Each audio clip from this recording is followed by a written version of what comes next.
पियावा से पहिले देवरा झूठी कहिए गोइलिना, हाँ कहिए गोइलिना कि हमारे ओठवा के ओठ लाली देवरा चटिए गोइलिना, कि हमारे ओठवा के ओठ लाली देवरा चटिए गोइलिना।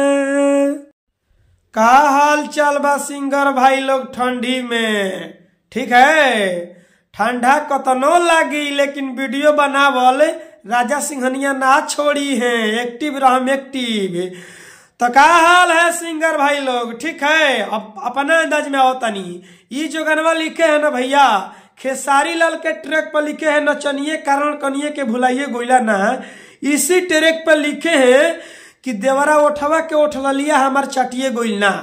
तो खेसारी लाल के ट्रैक नचनिए कारण कनिए के भुलाइए गोइला ना, इसी ट्रैक पर लिखे हैं, बिल्कुल फ्री में गाना लिखे हैं। अगर आप सिंगर हैं तो इस गाने को गा सकते हैं, रिकॉर्डिंग करवा सकते हैं, बिल्कुल फ्री में गाना लिखे हैं। तो चलिए ना देर किस बात की, गाना को स्टार्ट कर रहे हैं। गाना को स्टार्ट करने से पहले हाथ जोड़ के रिक्वेस्ट बा मर्दे, ठंडा लगते बा अंगूठा दबा दो, सब्सक्राइब कर दीजिए, लाइक कर दीजिए, ठीक है ना। गाना को स्टार्ट करते हैं। चलिए पहले गाना को स्टार्ट करते हैं, आगे चल के नौटंकी चालू होगा। स्क्रीन पर देखिए लक्ष्य गोई। चलिए दोस्तों, ये मुखड़ा है, हम मुखड़ा को गा रहे हैं। पियावा से पहिले देवरा झूठी कहिए गोइलिना, पियावा से पहिले देवरा झूठी कहिए गोइलिना, हाँ कहिए गोइलिना, कि हमारे ओठवा के ओठ लाली देवरा चटिए गोइलिना, कि हमारे ओठवा के ओठ लाली देवरा चटिए गोइलिना। चलिए दोस्तों, ये पहिलिका अंतरा है, हम पहिलिका अंतरा को गा रहे हैं। से जिया पे आके ऊ करेला छेड़ी खानी को देता पानी पानी, पियावा से पहिले झूठ कइले बजवानी करता मानी मानी, बिहौती सड़िया दिहल हमारे फटिए गोइलिना, हाँ फटिए गोइलिना, कि हमारे ओठवा के ओठ लाली देवरा चटिए गोइलिना, कि हमारे ओठवा के ओठ लाली देवरा चटिए गोइलिना।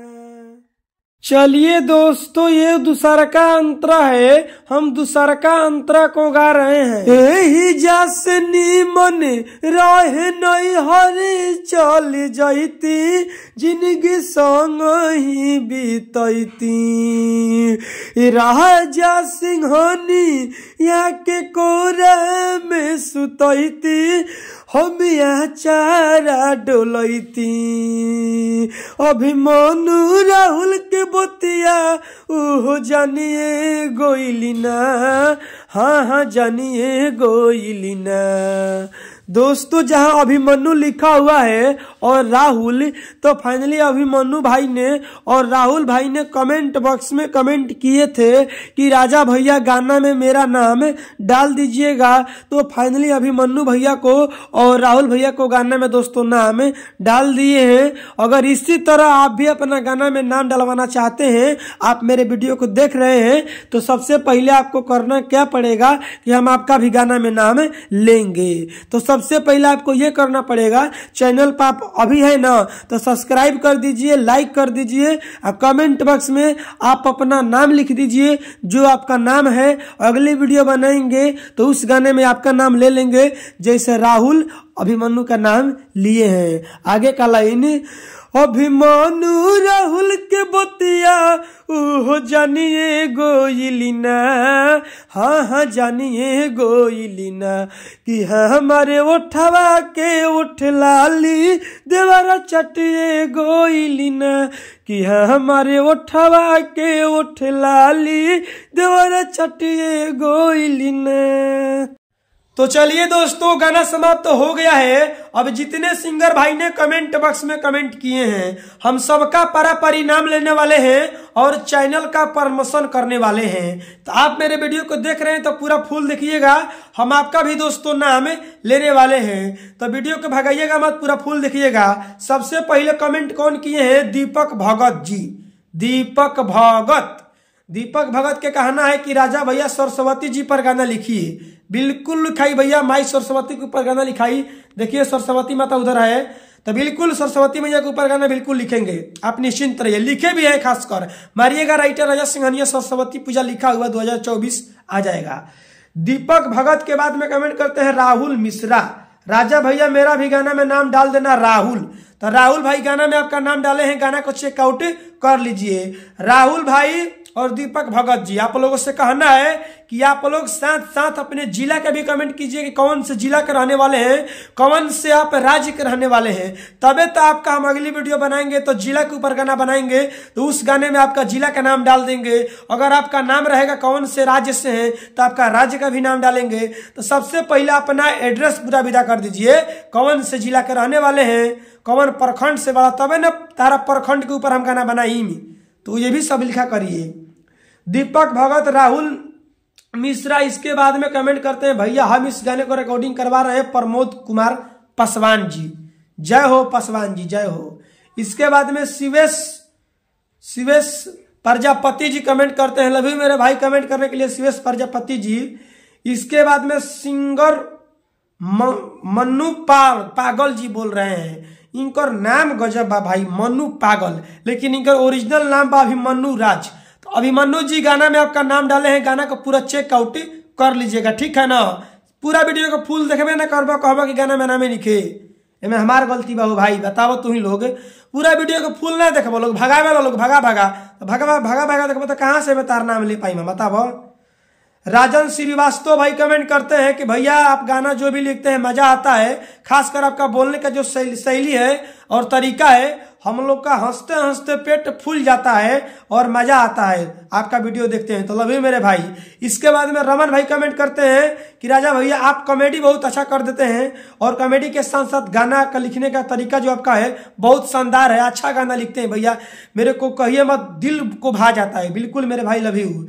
कृष्णा भाई कमेंट करते हैं सुपर डुपर सॉन्ग लिखो राजा भैया, लव यू मेरे भाई कमेंट करने के लिए। इसके बाद में आरपीन बाबू कमेंट करते हैं। देखिए भैया, आरपीन बाबू होके अच्छा है, कृष्णा भैया हो, खास कृष्णा भैया के आरपीन भैया का कमेंट हमेशा आवेला। ऐसा कोनो गाना ना हुई जो उनकी आरपीन भैया कृष्णा भैया का कमेंट ना हुई भैया। हर गाना में इन लोगों का नाम रहता है, नाम भी खास कर लेते हैं, प्रमोशन भी करते हैं कि इनको सपोर्ट करिए। उसके बाद में M2 डांसर भैया, M2 डांसर ना, जब राजा सिंघानिया का 0 सब्सक्राइबर था तब से M2 डांसर मेरे वीडियो को देखते आ रहे हैं आज तक। तो ये मैं भाई को हमेशा आभारी रहूंगा। अब भाई बोल रहे हैं कि श्री राम जी के ऊपर गाना दीजिए, तो भैया हम श्री राम जी के ऊपर गाना उसी टाइम गाएंगे। कब? श्री राम जी जब आएंगे तब उनके स्वागत में गाना गाएंगे, लिखे भी हैं, ठीक है, उसी टाइम गाएंगे, सब्र रखिए, टेंशन मत लीजिए। M2 डांसर आप ही को बोल रहे हैं। इसके बाद में RK आरपीन बाबू, विजय कुमार प्रजापति जी। इसके बाद में कमेंट करते हैं निरंजन ब्लॉग भाई कमेंट करते हैं हमारा भी गाना में नाम डाले निरंजन हमारा, तो माने तू हमारा हवो, हमारा बनबो, निरंजन हमारा हवन। सोनू संवरिया, तो भैया सोनू संवरिया का कमेंट हमेशा आता है, मस्त आदमी है, मिजाज आदमी है एकदम। सोनू संवरिया भैया दिल गदगद हो जाला हो जब तू कमेंट करेला हो भैया।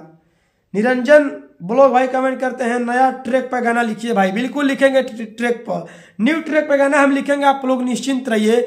चलिए, जितने सिंगर भाई ने कमेंट बॉक्स में कमेंट किए थे हम सबका दोस्तों पारापारी नाम ले लिए हैं। अगर हम आपका नाम नहीं लिए हैं तो सबसे पहले आपको करना क्या पड़ेगा कि हम आपका भी नाम लेंगे। सबसे पहले चैनल पर नए हैं तो सब्सक्राइब कर दीजिए, लाइक कर दीजिए, कमेंट बॉक्स में आप अपना नाम लिख दीजिए कि आपका नाम क्या है, आप अपने जिला का भी नाम लिख दीजिए, कौन से जिला से हैं, आपके जिला के ऊपर भी गाना बनाएंगे और आपके नाम के ऊपर हम गाना बनाएंगे। यानी आप पूरा फुल एड्रेस लिख दीजिए कमेंट बॉक्स में। हम आपके ऊपर देखिए गाना कितना झकाझकास बनाते हैं।